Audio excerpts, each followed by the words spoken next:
Board. Yep, there we go. Okay, good morning. So welcome to the RVAgreen 2050 Waste Working Group. We're so grateful to have you all here. We are a combination of volunteers and residents and city staff. We're going to move through this pretty quickly, this presentation. Today's meeting is I'll be presenting a lot of information to you in the future. They'll be very interactive, but we are going to allow for a couple of opportunities for some breakout rooms. And I really want you to, speak up, thumbs down, put something in the chat. We have a few different people keeping an eye on the chat because I can't see it from my perspective, but please feel free to jump in. This really is a very collaborative effort. So today's agenda, we're going to go over some ground rules to make sure that we are all on the same page and that this is an equitable process. We're going to go through what is RVAgreen 2050. We are going to have an icebreaker where we can get to know each other with a little bit of a speed dating through the breakout sessions. And then we'll go through the presentation, which, like I said, it's a lot of information, but it's really to set the stage and get us all on the right foundation of what this is and what an equitable climate action and resilience planning process is all about. Then we'll go through some logistics and next steps.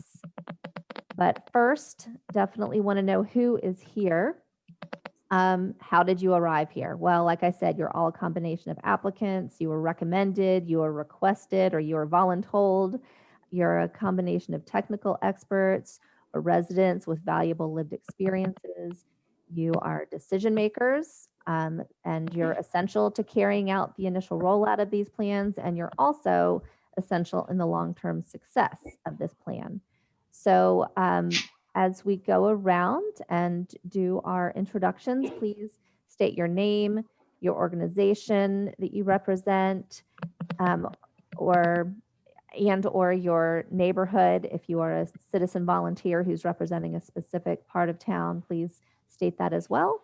And Wendy is going to call on you, and we'll go from there. So I'll start. I'm Dawn Alexi from the Office of Sustainability. I have worked for Richmond for about 8 months now, and I've been teleworking since day one. So this has been my whole world, this virtual office space. But I'm just loving getting to know the community, and I'm really looking forward to working with all of you in the years to come. So with that, I'll hand it off to Wendy. Okay, sure. Thanks. I'll introduce myself real quick. I'm Wendy Fuster. I'm also with the City of Richmond, and I work with Dawn in the Office of Sustainability. And I live in the Near West End in the Colonial Place neighborhood. And then let's see, how about I'll go to our coordinators, or I'm sorry, our co-chairman. So I'll start with Jason. Hi. I can't see myself. I'm sure that's fine. My name is Jason. I am a motivated guy, and so I signed up when I saw this a month ago. And I'm really excited to get going. I do a lot of community volunteering with Food Not Bombs and various other organizations. I run a conservation landscaping company. And I live in the Westover Hills area, but you'll also find me in the Ginder Park neighborhood half the time. It's a long story, but otherwise, nice to meet everybody. Thanks. And Priscilla. Hi, so Priscilla Wright. I'm with. Oh, and if other people, I'm sorry, can mute yourselves when you're not talking, just so we don't have background interference. Thanks. Okay. Ready? Yep. Okay. So Priscilla Wright. I'm with the City of Richmond. I work with Parks, Recreation, and Community Facilities. We do a lot of things, and we are involved. I like to say that we're here and we cover people from the cradle to the grave, because we take care of all of the interaction things, including not limited to cemeteries. So I am also a Richmond resident. I live in Barton Heights, which is north side. So I am here. I may have been proposed to attend, but it doesn't matter because I live here, my kids go to school here, and in 2050, hopefully I'll still have property, and I want to make sure that it's available for them. So, welcome. I look forward to working with each of you guys. Thank you. Let's see, I still hear one background noise. I don't know if someone's still got their Can you mic. hear me, Wendy? Yeah. I know that Priscilla had a call, like a mayoral call at 9 o'clock. So I think that was her background. Oh, from- okay. Yeah, that's okay. No Yeah, worries. I'm Okay. no, we're all trying to do this. Okay. Bizarre I just world. want to competing with her. Okay. Let's see. Next up, I'll just go down the list I have. Sharon B. Good morning. My name is Sharon Baxter. I work for the Department of Environmental Quality, and I've been there for more than 30 years, most of that time doing outreach and running, for most of the time, the Office of Pollution Prevention. I'm currently the director of the Division of Environmental Enhancement, and we do just a lot of outreach and sustainability related stuff. And I also live in the museum district and have lived here for more than 30 years too.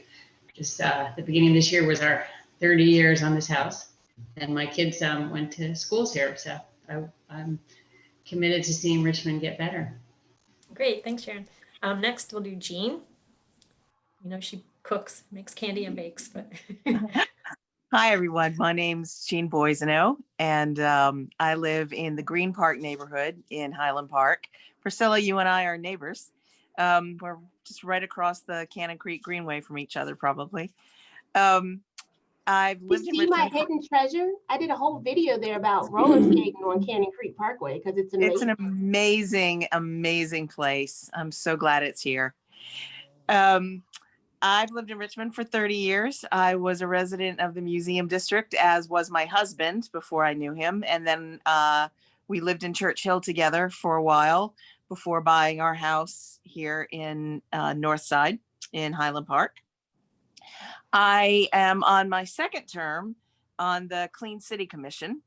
And through that, I decided to try to become a member of the 2050 Greening Roundtable. And through that, I'm here. So I'm glad to be here with all you guys and can't wait to see what we can accomplish. Great. Thanks, Jean. Next up is Elle. Hiya.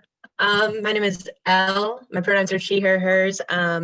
I am here with the Chesapeake Climate Action Network, which is like a regional environmental org doing, so new Richmond resident, very excited to be here, falling in love with your city and its unseasonable warmness. I am currently living in the Fan.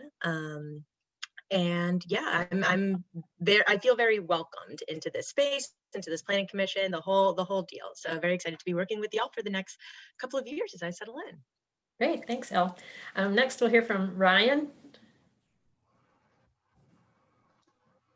Hey, how everybody's doing? I'm Ryan Duckett. I'm a project engineer at SCS Engineers. I guess I'm kind of representing no group in particular, but I have a couple other involvements in the waste sector, the Solid Waste Association of North America and the Virginia Composting Council boards. I'm pretty avid solid waste and technical engineering type person, and do a lot of site design, site consulting, facility design, and general program planning and financial analysis. I own a house in Chimborazo, Church Hill neighborhood with my wife, and I do a lot of the work in the community garden there. Great, we welcome your engineering experience. Next, we'll hear from Kelsey.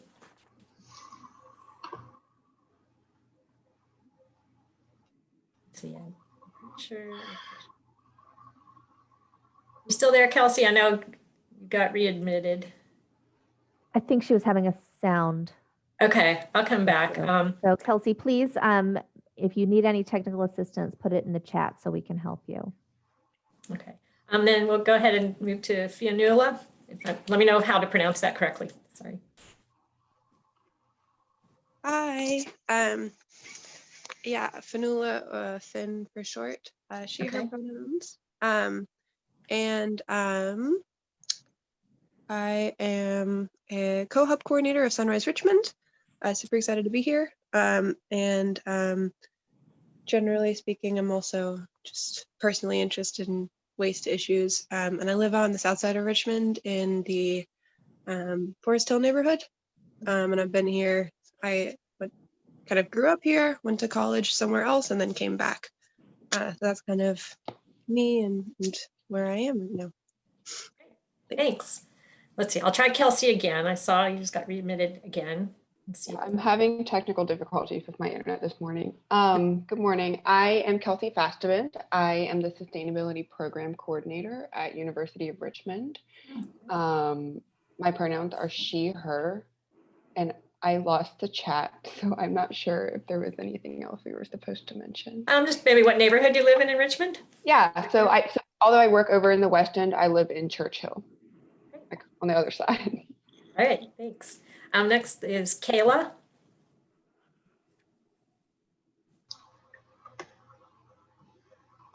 Hi, good morning. Morning. Can you guys hear me? Yes. Okay, so my name is Kayla Green. I got through this program through Groundwork RVA through Green Team. I love this program so far because it pushes on discussions that are really important to me. And I am younger and I would love to hear different perspectives about what everyone thinks about the environment and etc. So yeah, I look forward to learning new things from everybody. Are you're in high school still, Kayla? Is that right? Yes. Great. Which high school do you go to? I go to Jar Marshall and the Tech. Okay, great. Yeah. Well, welcome. Thank you. Next is Tom G. Hi, everyone. Yes, I'm Tom Griffin, and I guess I've been a city resident, lived all over the city, currently live in the Fan, have 2 kids in city schools right now. And, you know, I've been involved. I'm actually, my main job is I'm the executive director of the RVAgreen Travel Alliance. So we certify hotels and restaurants and festivals and things. So we've been very involved the last 10 years in kind of a grassroots capacity in Richmond, trying to help expand recycling services, especially to restaurants and things that are in difficult areas to provide those services. And we've rolled up our sleeves and been really involved in festivals and events, you know, everything from folk festival to the UCI cycling races and all that. So, you know, I'm just here. I actually, even just last night, my other hat that I wear, I'm a waste stream auditor, so for commercial buildings. So I was up in DC all day yesterday and till late last night auditing buildings for their recycling programs. And just in general, just like to see recycling expanded and improved in the city, and would certainly like to see composting availability improve as well. Great. Wow, that's neat. Next up is Kim. Morning, everyone. Kim Hines, Executive Director for Central Virginia Waste Management Authority. I have been there for going on 25 years. Really started out as their finance and numbers person, but have certainly, it's been a rewarding experience. We coordinate recycling solid waste programs for 13 municipalities, including the City of Richmond, and we have been doing that for 30 years now. We work mostly with the localities on residential programs. So we provide the curbside recycling program for the city. I don't live in the city, but the city line is right at the end of my street. So I spend a lot of time there. So excited to be a part of the group. Great, thanks, Kim. Next we'll have Heather K. Hi, good morning, everyone. Heather King. I'm finishing out my graduate degree in environmental studies and sustainable planning here at VCU. I've been in Richmond about 4 years now, and I fell in love with it as much as some of the other newcomers have said. I do have a dog as well, so sometimes she does like to pop in the frame and say hello. As others have mentioned, that's part of the life of working at home and Zoom. And I live South Richmond in Swansboro. Great, thanks, Heather. And next is Tracy. Good morning, guys. I'm Tracy Leverty. I work with Keep Virginia Beautiful. Hey, Dawn. So happy to be here. This is a great group. I was born and raised in Richmond and thought I wanted to get away after college and after a few years of work, and lived in Indy and Atlanta, and it called me back, and I'll never leave. Everybody's sentiments about how awesome Richmond is right on. So we all are here to make it a better place and make it a greener, cleaner, more equitable place too. I have a previous life in event management, so I've crossed paths with many of you in those areas, mainly Tom Griffin. I run Broad Appetit. My event company is Echelon. So we do big events that create a lot of waste, and that was never cool with me. So the Wine Expo with the wine bottles, and Broad Appetit with the food waste, and insisting on compostables since day one. You know, that's just been a part of my makeup. Honestly, way before business, it was always a part of it. So I'm happy to be here and happy to get to know everyone better. And yeah, Great, looking forward to today. Great. Let's see, Parker, I see you just got on. We're just doing our name, what organization we're with, and what neighborhood you live in Richmond. If you're able to share. Hi, everybody. I'm Parker Long, and I work for the Sustainability Office at VCU. So I'm really excited to be, a part of this group, specifically waste, because I I run the free store at VCU, which is closed right now just due to the world at large.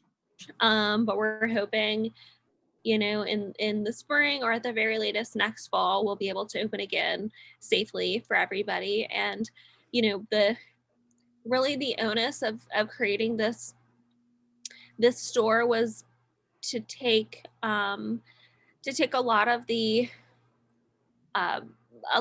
items that students would throw away at the end of the semester for, when they were moving out, and redirect them from the landfill to our store, so that, number one, they're not getting trashed, and number two, we can help students, really are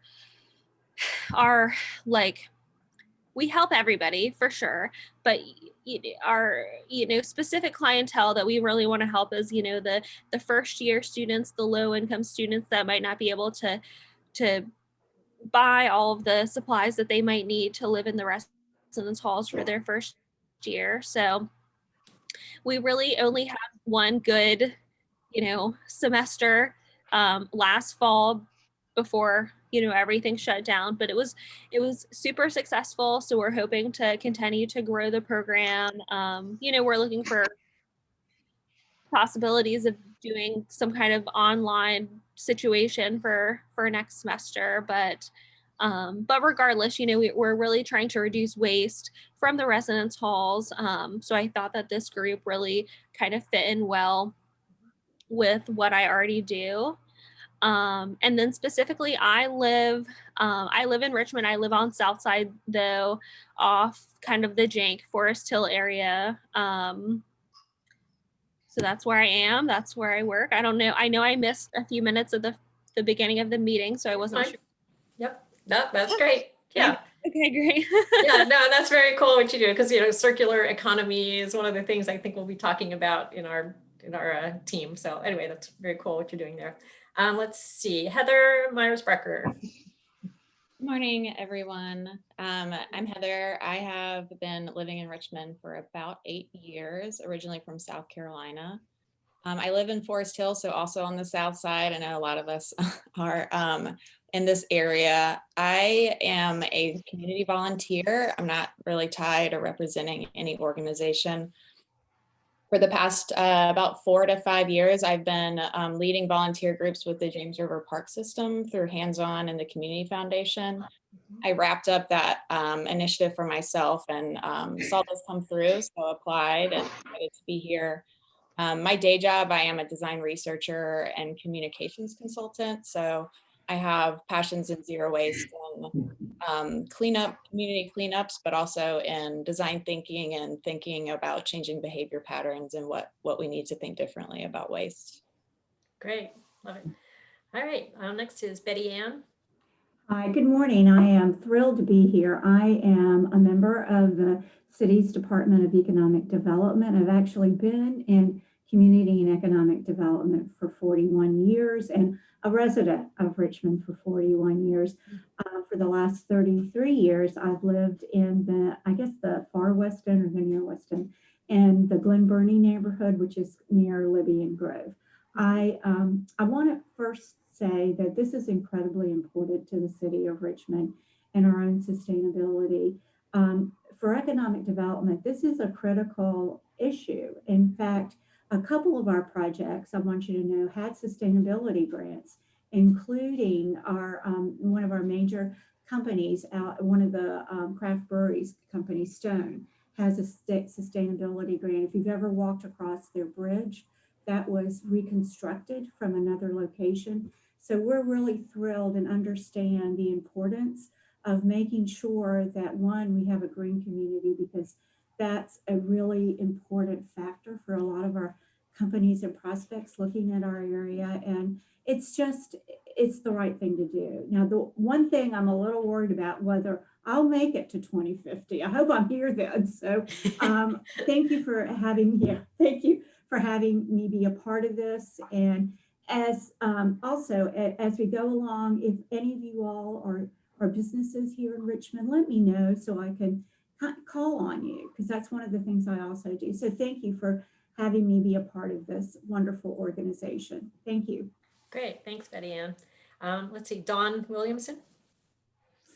Hello, can y'all hear me? Yep. Okay, good. I'm Dawn. My pronouns are she, her. And I came to this group through the RVA Zero Waste Initiative, which we mainly do education for reducing personal waste streams. And then we have at Birdhouse Market, we have a compost pickup, which in conjunction with NOPE. And I've been with the Zero Waste for about 4 years. And then I've also been with the RVA Environmental Film Festival for 7 years. And I've lived here all my life. And I live in Mechanicsville now on a little piece of land with an old farmhouse. And I'm obsessed with trash. So I'm really excited to be here and look forward to working with everyone. Great, thanks, Dawn. Then we'll hear from David S., our intern. Hi, everyone. Yeah, so like Wendy mentioned, I'm currently interning with the Office of Sustainability, so helping out Dawn and Wendy. My background is in public policy, specifically in higher education, but currently getting my master's in environmental science from VCU. So excited to be helping out and learning a lot from everyone here. And currently, like many others, living on the south side in the Woodland Heights area near Forest Hill, right across from New Run Park, if you're familiar with that. So nice to meet everybody. Great, thanks, David. And let's see, I don't think either Mike B. or Vassar is on, but if you are, please go ahead and introduce yourselves. But if not, I think we made it through our list. Okay, so Mike Baum is also from Keep Virginia Beautiful, and I think Tracy is going to be representing them. Okay.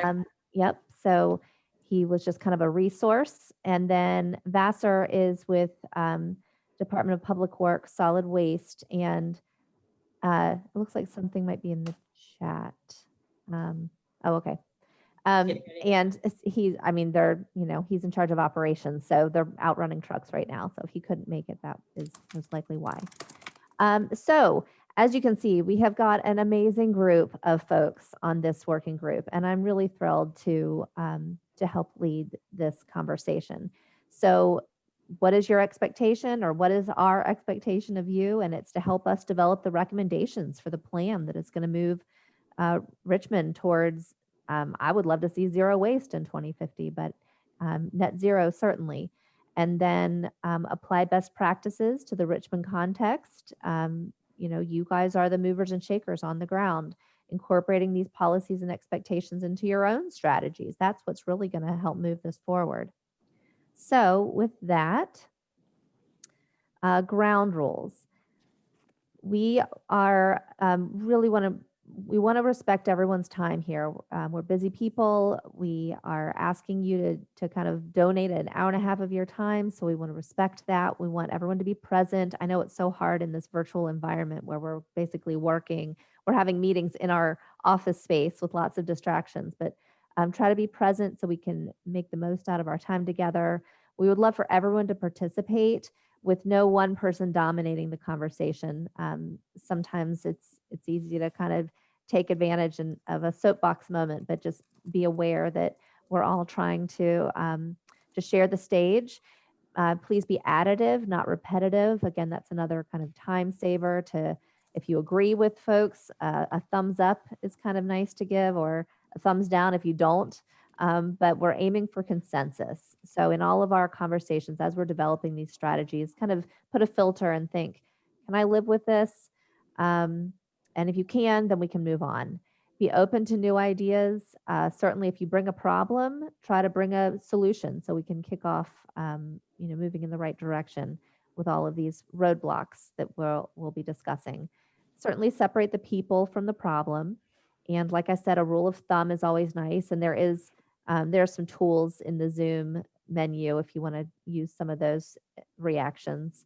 And then ELMO is a group expectation or a ground rule that was taken from the Richmond 300 process. Enough, let's move on. If we've talked about something long enough and people are getting agitated and you want to kind of speak up to the facilitator and say ELMO, it's like, okay, let's table that for now, let's move on. So those are the ground rules, but I certainly want to hear if anyone else has anything to add to that, or any other recommendations on how we could be more effective as a group. And certainly if you have any moving forward, be sure to email them to us or put them in the chat or bring them up. This is a free-for-all, so please take yourself off mute and jump in at any time. I'm happy to get your input. Okay, so this is the timeline of accomplishments in sustainability in Richmond. Over the past 10 years, the Sustainability Office has done a ton of work. I can't take credit for any of it, but a lot of you can. And so the State Sustainability Manager was appointed in 2010, and they released the greenhouse gas inventory soon after. We have a baseline of 2008, and we've been tracking it since 2012. Over here, you'll see all kinds of accomplishments over the past 10 years that are all kind of culminating now. So this is all integrated into what is going to become our climate action planning process. This whole slide deck will be available to you after the fact. So if I move too quickly, please know that you can go back and read any of this at any time going forward. So the planning process that we are in the middle of right now, it's the pre-planning started in 2017 when Mayor Stoney announced RVAgreen 2050. And so a lot of background work was done to collect data and start building equity capacity, doing lots of stakeholder outreach and listening sessions and conversations and learning about equity. A lot of training has been done to truly understand the why equity needs to be central in all of this. So we'll be talking more about that. Certainly understanding community priorities is a big piece of what is going to make this successful. And then here we are today in launching the roundtable and working groups. They just kicked off.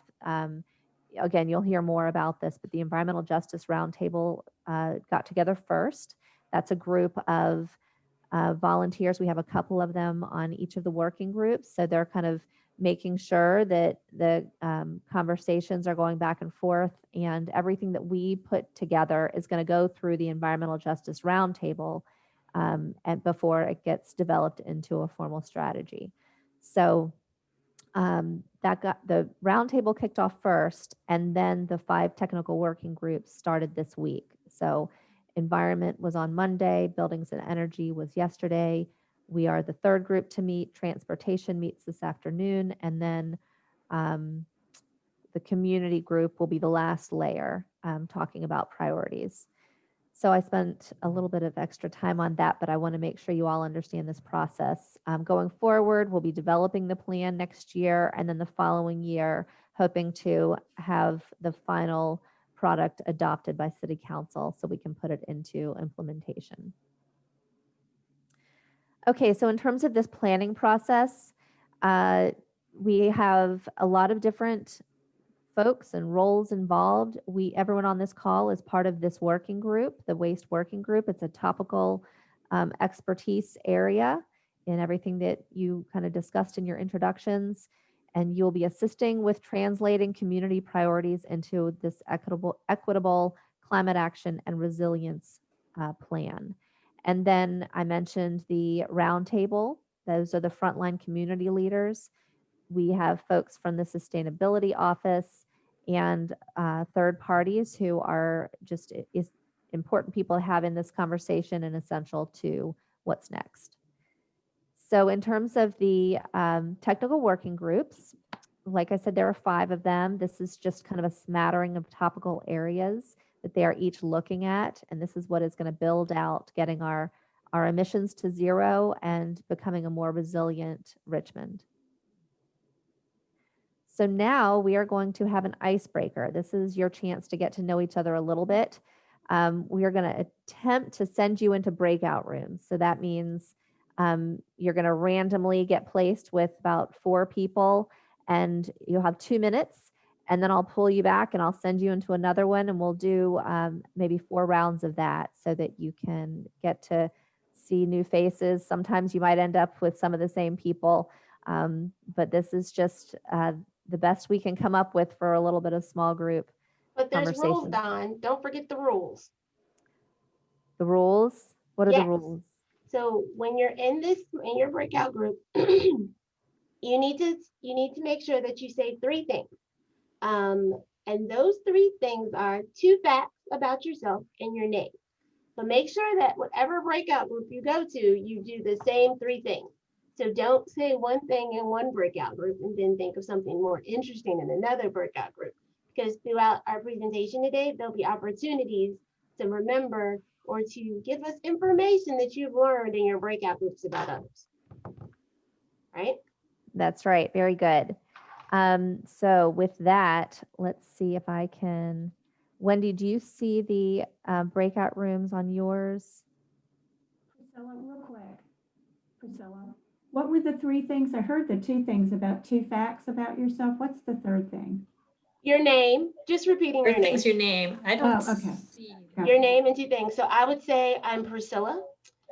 I have a family of 4, and I like sunshine. So those are my 3 things. And I'm going to say those same 3 things, not really because I'm going to change it, but those same 3 things the rest of the way. That was my example.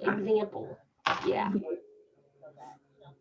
Okay, Wendy, do you see breakout Let's rooms? see. I am still not seeing breakouts. Okay, I'm going to withdraw the co-host and see if then I can see them. Under more, let's see. Breakout rooms. Yes, I have it back. Sorry. Okay. And then just don't forget to stop the recording once you split us off. Can you do the? I can too. Yep. Okay. Yep. Go ahead and pause that now. Okay, so I'm going to assign you automatically to breakout rooms. And like I said, 2 minutes, and then I'm going to pull you back. Okay, here you go. I need to get your permission to pause the recording.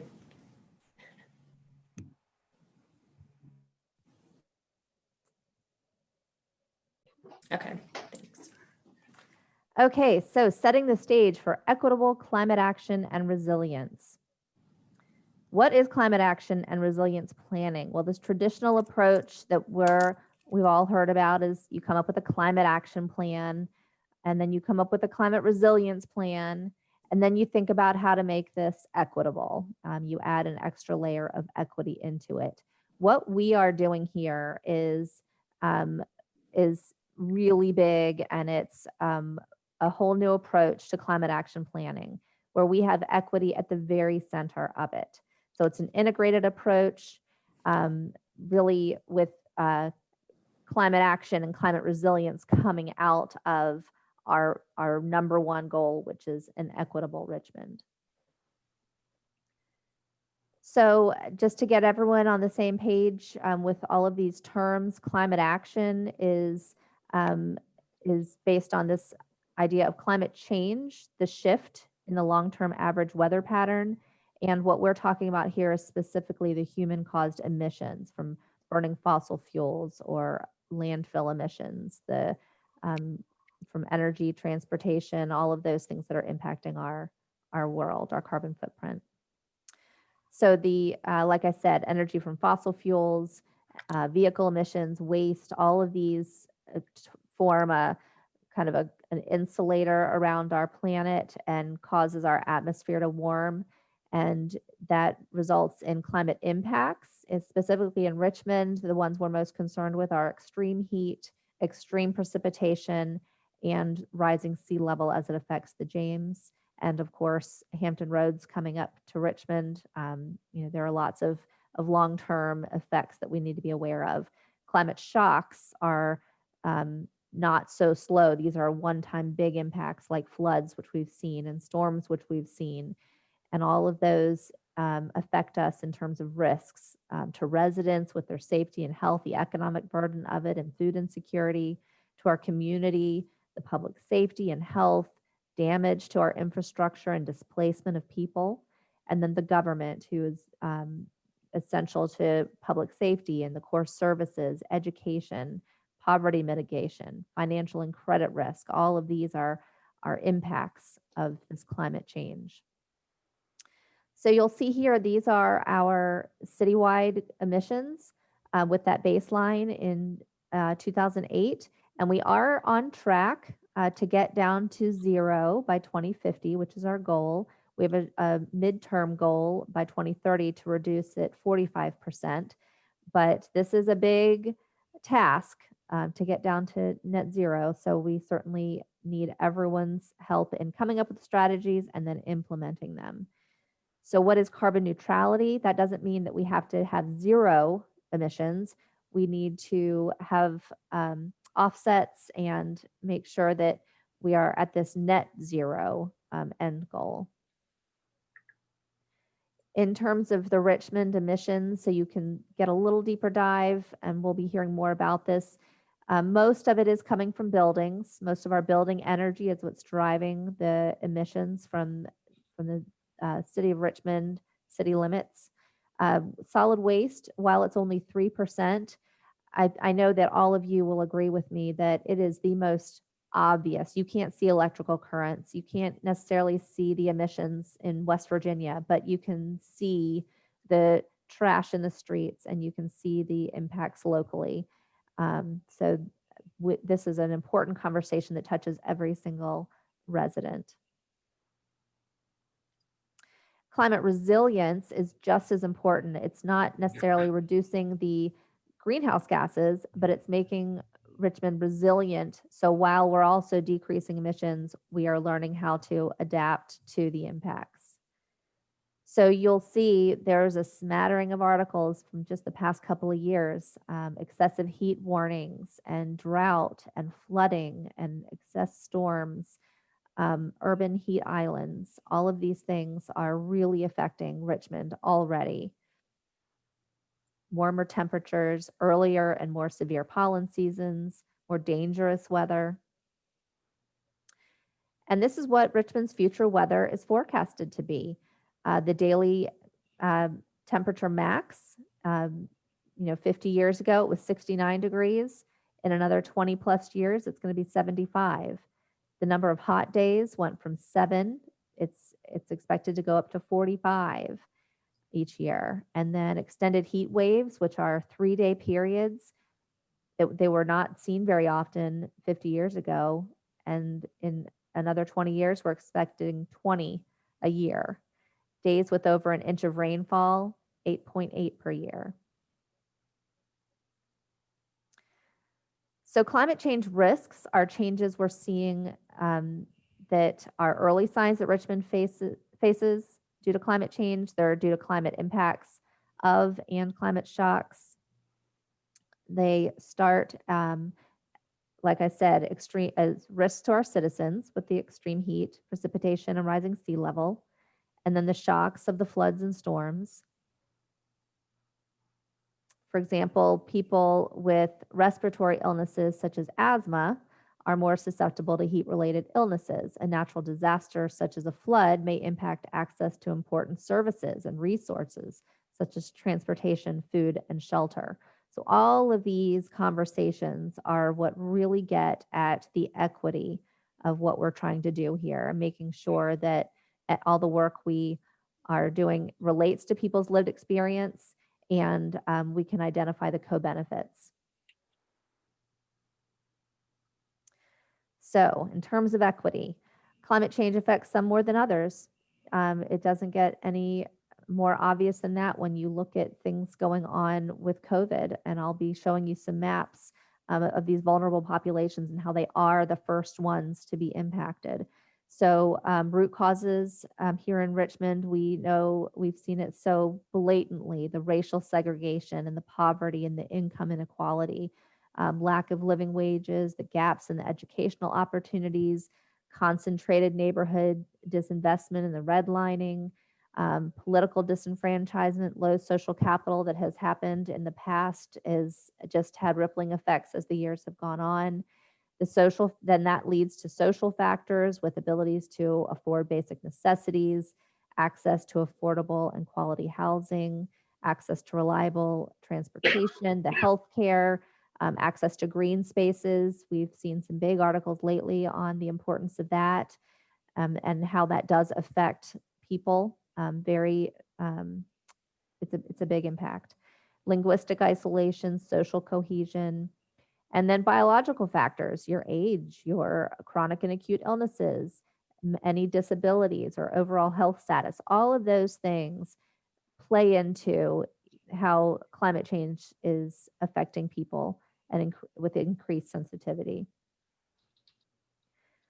So here are some examples. Low-income populations and communities of color are more likely to live in areas with less green space, lack access to energy-efficient housing, be impacted by extreme weather as a result of climate change, be exposed to pollution and allergens, and they're more vulnerable to asthma and other respiratory illnesses, live in housing without air conditioning, and more vulnerable to heat-related illnesses, live in neighborhoods that lack convenient access or safe walking and biking options. So here, a lot of work was done to understand which sections of Richmond are specifically facing disproportionate impacts to climate change. And a big study was done on Richmond's history and whether it's measured in centuries, decades, years, months, weeks, or days, it's fraught with racism. And this has created systems that serve our community in inequitable ways, from education and healthcare to government and natural resources. People of color and people who have lower incomes are more likely to live in areas with less green space and have higher rates of health conditions such as asthma, and live in housing without air conditioning. Our Black and African American and Hispanic and Latino communities in particular face more harm due to crises such as climate change and COVID. And you can see these maps on the right that show those neighborhoods with the highest populations of Black and Brown residents. They overlay with the darker areas on the left that have a higher social vulnerability score to climate change. So for these reasons, it's critical that our efforts to address climate change are carried out in a way that is inclusive of and protects our most vulnerable communities.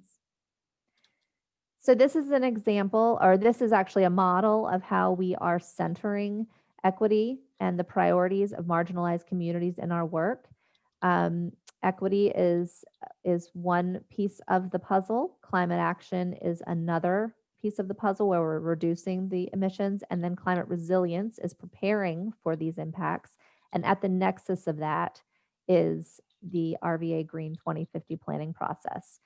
And to get all of this moving in the right direction, we have inputs from our environmental justice roundtable. We have a vulnerability risk assessment. We have best practices from all of you and others. We have technical modeling work. We've been doing listening sessions in the neighborhoods that are most vulnerable. And really, like I said, this capacity building, that's all of us being willing to listen and understand what this means, this conversation about equity, training ourselves. I hope that all of you were able to see the Virginia Community Voice training a couple weeks ago. If you didn't, I hope you were able to watch the recording and see the materials. And if you haven't yet, please go back and do that as soon as you can, because that is just essential to what we're trying to do here. So an example of that nexus, we listened, and affordable housing is a community priority. So how can we address that and reduce emissions? Well, how about energy efficiency and coming up with affordable renewable energy? How about resilience? Well, weatherization, energy security. Those are examples of these co-benefits that go along with the community priorities and reduce our carbon footprint. So universal goal targeted actions. This is where one size does not fit all. Structural inequity produces consistently different outcomes for different communities. So we need to look at the opportunity structures that respond with the necessary resources and multiple paths that are needed for different communities and individuals to thrive. So targeted universal strategy is inclusive. It looks at the needs of both dominant and marginalized groups and pays particular attention to the situation of the marginalized group. So this people-centered approach, this is the approach that we have adopted from Virginia Community Voice. Their document, the blueprint, which is in your training resources, is amazing. And the videos on what they've done in the neighborhoods to really listen and connect with people is just essential. Like I said, this is the model that we have adopted, and I encourage all of you to learn more about that. Just understanding that our approach begins with the identification of issues that are faced on a personal level. And that's why this environmental justice roundtable is so essential. They are the ones with the lived, they're representing their neighborhoods. They have a lived experience that needs to be, that needs to have a say in this and have an end, what am I trying to say? They will have the final say on how this is going to go through as a deliverable. So centering equity into the conversation, just so you can see what that looks like in a practical way. The racial and socioeconomic equity is making a commitment to correct the past harms. We are now in a position of power. Every single one of us have been given this opportunity to correct these wrongs. And we're making a commitment now to do that and then prevent future unintended consequences. Because certainly, while we may not have been alive 100 years ago when a lot of these were set into place or before, we certainly don't want to do anything to further the problems. So procedurally, we are creating processes that are transparent and fair and inclusive. And then distributionally, we are making sure that we are fairly distributing the resources and the benefits and the burdens, and structurally closing the gaps so that race and economic status can no longer be used to predict the life outcomes. Centering community priorities and lived experiences. So this is the systems approach that we're using. And on the right, the wheel on the right, the outside are all of the working groups. So they're the technical experts. You guys are the folks in Richmond who have a real understanding of solid waste, all the aspects of it, what some good ideas are for managing it in the future, the stakeholders and the decision makers. But what we come up within our group needs to then be addressed by the community group. And that's where they're going to look at, okay, well, how is what we're saying about recycling affecting affordable housing, engagement and communication strategies? What's the government accountability in that? How can we keep our neighborhoods beautiful and safe? Continue to. What's the community wealth aspect of it? Health and well-being. And then at the end, it'll go to the racial equity and environmental justice roundtable, and they will really make sure that those priorities are at the forefront. So let me just pause there and ask if any of you have questions on what I've said so far. Okay, I'm going to keep moving. So next is our toolbox. And a lot of work has been done in different departments of city planning, starting with the sustainability plan, the Richmond Connect Strategic Multimodal Transportation Plan, the RVA H2O Clean Water Plan, Vision Zero Action Plan, currently the Richmond Regional Housing Framework, and the Richmond 300 Master Plan. All of these have been building on these frameworks that we are including in our goals. So the net zero resolution was adopted in June, and now we are working on the RVAgreen 2050 roadmap to incorporate all of those other plans.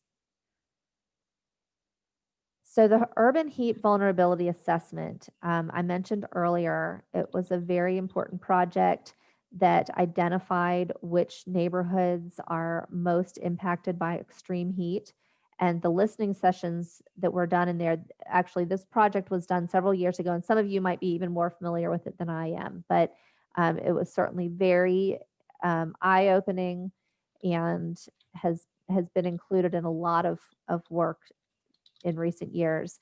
So when it comes to, access to parks, tree canopy, the most vulnerable neighborhoods are the Black and brown and low income neighborhoods, which isn't surprising, but it's eye-opening to see it on a map.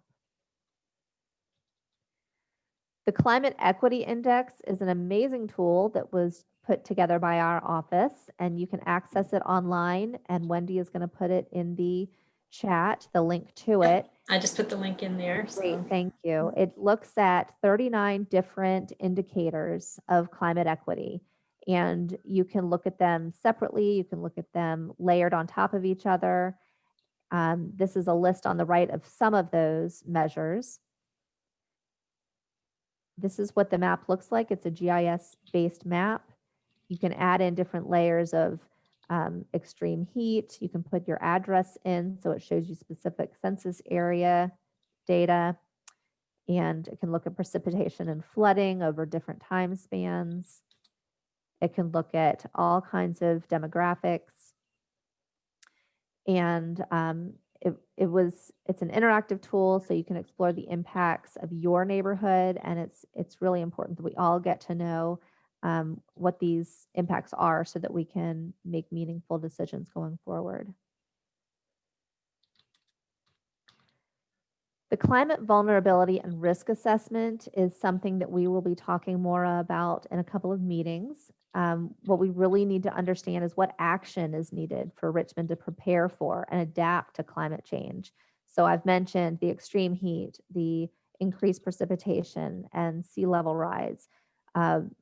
We need to understand those, which is a lot of the work that has been done, but then really asking you guys, what does that mean on the ground? What communities and built assets and natural resources are vulnerable to those climate impacts? And then what risks do the communities, the vulnerable communities, face due to those impacts? So communities, built assets, and natural resources with a high vulnerability and high risk are the priority planning areas for our work. So a lot of work has been done so far to get the community's involvement in this, from community-wide surveys and listening sessions. Some of you found us through the ambassador program, our virtual office hours, And now we're representing 134 participants of the roundtable and working group. So, and we have our communications are out there. We have a dedicated website, social media, the e-newsletter. We're doing everything we can to get as many residents involved in this process as possible. So through those listening sessions, we learned what the community priorities are. And so we are centered in equity and the priorities of the community in terms of health and well-being, neighborhoods, housing and buildings, community wealth, government accountability, engagement and communication, and racial equity and environmental justice. Those are really the priorities that our citizens care about, and we need to make sure every conversation we have is centered around those ideas. So what's next? Well, I mentioned we're launching the working groups for the next month. Like I said, we had the equity training, and today we're doing the foundation setting. Next, we will be doing the Environmental Justice Roundtable is going to provide us with an equity tool that we'll learn more about at our next meeting. And then in January, we'll kick off with drafting strategies, and we'll get a lot of the modeling data and more technical into the technical aspects of what we're trying to accomplish. And then moving forward, we'll be refining the strategies. It'll go out to the community. We'll get more feedback, and then it'll be finalized next winter and hopefully adopted the following spring. So there will be a back and forth on drafting the strategy content between the topical working groups and the community working group and the roundtable. And I've kind of been going through this a few different ways. I know it's very academic on all these slides, but basically what you need to understand is that the work we're doing in the topical working group is refining the vision and sending our strategies through the community working group and then going to the roundtable. And then it comes back to us for review and input. So each step of the way, there's going to be this kind of circular movement to make sure that everyone is engaged and it's not just a linear process. So our task in this group is drafting SMARTY strategies. We've all heard of SMART: strategic, measurable, ambitious, realistic, and time-bound, but we're adding in the extra measures of being inclusive and equitable. So that means that we want to bring traditional excluded individuals and/or groups into the processes, activities, and decision and policy making in a way that shares power. And we want to include an element of fairness or justice that seeks to address the systemic injustices and inequities and oppression that have been the lived experience of our vulnerable populations. So this is what it looks like in terms of the strategy. You want to address the community priorities and reduce greenhouse gas emissions and increase resilience to climate impacts, making sure that our SMARTY strategies are at the center of those at the nexus. Topics in this working group, this is just kind of a brainstorm so far: recycling, composting, anaerobic digester upgrades, circular economy, zero waste. I'm looking at solid waste management. How is it done? How's it going to be done? How should it be done? Waste reduction, consumption, and there will probably be more. So this is just to get the conversation going, but these are the areas that will reduce our carbon footprint. Okay, so with that, any questions?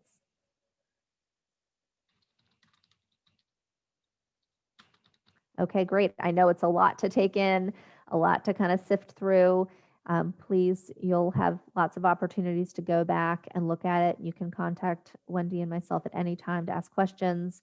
So in terms of next steps, you will be getting an email with the link to the website where this presentation is stored. It'll be in PDF, so you can save it and refer to it any time. The Google Drive, like I mentioned, is, well, the Google Doc that we shared so far has your contact information. Please make it your own. Put whatever in there you think is useful to this group. But that's part of a Google Drive where we can also save documents and share information that would be helpful for us all to look at. So there's a link to that that I believe Wendy just put in your chat. Our next meeting is going to be December 17th. And that's where I mentioned we'll review the vision and the equity tool from the roundtable. And then finally, there is a link to a survey to help us improve on our meetings, these virtual meetings that it's such a new world for us. It's much easier to collaborate when you're in the same room. But with that, any questions on any of these next steps? Okay, so we have a little, we're finishing up a little early, which is not a bad thing. I know I've given you a lot of information, but time is valuable, so I certainly don't want to take up any extra time. But we do have a poll where I would love for you, Wendy, do you have that link to put in the chat for this? It's a word cloud link. Did I send that to you? If not, I think I can put it in the chat.